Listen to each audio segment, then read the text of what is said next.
Hello প্রিয় ছাত্রছাত্রীরা, আজকে একটি পৌরাণিক গল্প রামায়ণের উপরে আমি একটি ছবি স্কেচ করে দেখাচ্ছি এবং কালার করব। তো গল্পটা বলি, যেটা ওই গল্পটা আঁকছি আমি, সেটা হচ্ছে রাবণের সীতা হরণ, সীতা কীভাবে হরণ করেছিল সেই পেন্টিংটা দেখাচ্ছি। তো মেন গল্পটা শুরু হয়েছিল যখন শূর্পণখা বনে ঘুরছিল এবং লক্ষ্মণকে দেখতে পারে, রামকে দেখতে পারে, কিন্তু তার রামকে খুব ভালো লেগেছিল এবং রামের সঙ্গে বিয়ে করতে চেয়েছিল, কিন্তু রাম অস্বীকার করে এবং তারপরে লক্ষ্মণকেও সে প্রস্তাব দেয়। তারপরে যখন দুজনেই অস্বীকার করে তাকে বিয়ে করার জন্য, তখন সেই কুটিরের মধ্যে সীতাকে দেখতে পারে। সীতাকে দেখার পরে সে বলতে লাগলো, শূর্পণখা বলতে লাগলো রাম আর লক্ষ্মণকে, যে এই মেয়েটার জন্য তোরা আমাকে হেয় করছিস, তোরা আমাকে দূরে সরিয়ে দিচ্ছিস, আজকে এই মেয়েটাকেই মেরে ফেলবো।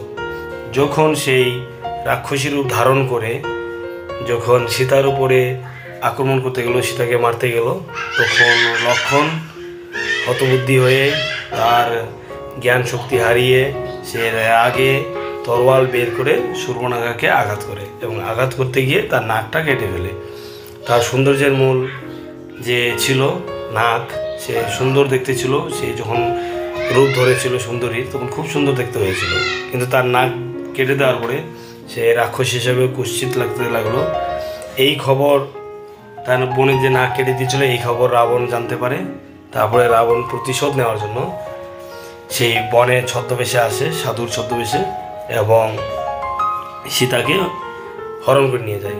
তার আগে একটা ছল করেছিল, তার মামা মারিচকে পাঠিয়েছিল রাবণকে ভোলানোর জন্য। তো মারিচ সোনার হরিণ সেজে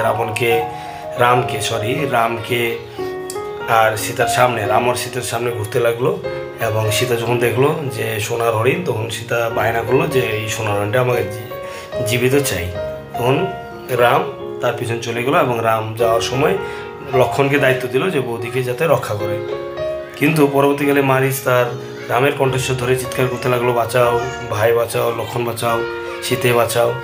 তখন এদিকে সীতে শব্দটা শুনতে পেরে তখন খুব চিন্তিত হলো এবং লক্ষ্মণকে বললো, যাও, তোমার দাদার বিপদ আছে, যাও।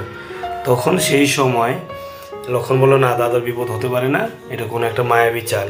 কিন্তু সীতা তাকে অনেক কথা বলে, যেই কারণে সে যেতে বাধ্য হয়। যাওয়ার আগে একটা গণ্ডি কেটে দেয় বাড়ির সামনে, যে ওই গণ্ডির বাইরে যেতে না যায়। কিন্তু যখন রাবণ ভিক্ষুক রূপে আসে এবং তাকে বলে ভিক্ষা দিতে, তখন সীতা ঘরের ভিতর থেকে ভিক্ষুক দিচ্ছিল, সেই গণ্ডির ভিতর থেকেই। তারপরে রাবণ বলে যে এত অপমান, আমি অভিশাপ দিব। তো সেই অভিশাপের ভয়ে অভিশাপ দিব এবং রাম মারা যাবে, এরকম অভিশাপ দেওয়ার ফলে সীতা তখন ভয় পেয়ে যায় যদি রাম মারা যায়। তার জন্য সে গণ্ডির বাইরে বেরিয়ে আসে এবং সেই লক্ষণ রেখাটায় পার করার পরেই রাবণ তার হাত ধরে তাকে নিয়ে যায়। তার যে রথ ছিল, আকাশে উড়ে যে রথটা, সেই রথের মাধ্যমে, স্বর্ণ রথের মাধ্যমে নিয়ে যাওয়ার সময় জটায়ু নামে এক পাখি, জটায়ু তাকে বাধা দেওয়ার চেষ্টা করে, অনেক চেষ্টা করেছিল বাধা দেওয়ার, কিন্তু রাবণের সঙ্গে পারেনি। রাবণ তার ডানা কেটে ফেলেছিল এবং সীতা এখন কী করবে, কীভাবে বোঝাবে যে রাবণ তাকে নিয়ে গেছে, কোন দিকে নিয়ে যাবে। যেই কারণেই সীতা তার যে শরীরের যে গয়নাগুলি ছিল, অলঙ্কারগুলি ছিল, ধীরে ধীরে সেই আকাশপথে যখন যাচ্ছিল সেই লঙ্কার দিকে, তখন সে গয়নাগুলি ফেলতে থাকে এবং সেগুলি একটু একটু করে মনে পড়তে থাকে। তারপরে সে সীতাকে নিয়ে চলে যায়। এইটুকুনি গল্পটা ছিল। আর পেন্টিংটা কীভাবে করেছি দেখো, প্রথমে তোমাকে থিমটা বুঝতে হবে এবং সেই বিষয়গুলো বুঝতে হবে যে বিষয় নিয়ে আঁকছো।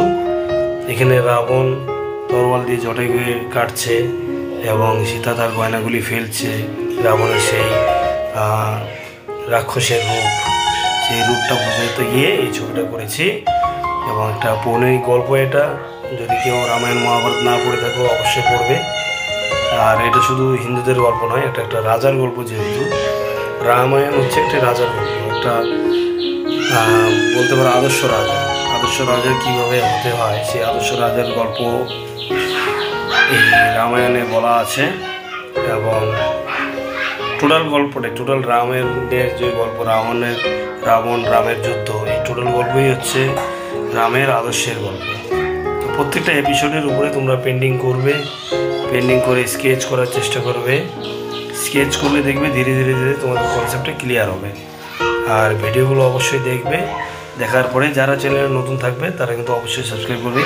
এইভাবে ছবির সঙ্গে সঙ্গে কিছু গল্প বলে থাকবো, সেই গল্পগুলো কিন্তু তোমরা শুনবে এবং ভালো লাগবে, আশা করি ভালো লাগবে। আর যাদের ভালো লাগবে চ্যানেলকে সাবস্ক্রাইব করবে। আর যদি কোনো জানার ইচ্ছা থাকে বা কোনো এপিসোডের উপর ড্রয়িং তোমাদের স্কেচ যদি লেগে থাকে তাহলে তোমরা কমেন্ট করবে, চেষ্টা করবো অতি সত্বর সেই বিষয়গুলো তুলে ধরার। সবাই ভালো থাকবে। আর একটি কথা, রেগুলার কিন্তু প্র্যাকটিস করবে। যারা বড় রয়েছে, সিনিয়র রয়েছে, তারা কিন্তু রেগুলার প্র্যাকটিস করবে। প্র্যাকটিস না করলে কিন্তু তোমাদের যে ড্রয়িং করার যে হাত, সেই হাত আর থাকবে না, সে মানে হাতটা বসে যাবে আর কি। পেন্টিং কিন্তু আগের মতো করতে পারবে না। অনেকে খুব ভালো পেন্টিং করতো, কিন্তু না করতে করতে তাদের পেন্টিং ধীরে ধীরে খারাপ হতে থাকে। তাই রেগুলার প্র্যাকটিস করা কিন্তু অবশ্যই প্রয়োজন। রেগুলার প্র্যাকটিস করলেই তোমাদের যে ছবি আঁকার প্রতি ভালোবাসা সেটা আরও গাঢ় হয়ে যাবে। আর হাতের যে ছবি আঁকার যে ক্ষমতাটা, হাত যেদিকে ইচ্ছে সেদিকে চালাতে পারবে ছবি আঁকার ক্ষেত্রে। তো সেই বিষয়গুলো মনে রাখতে হবে।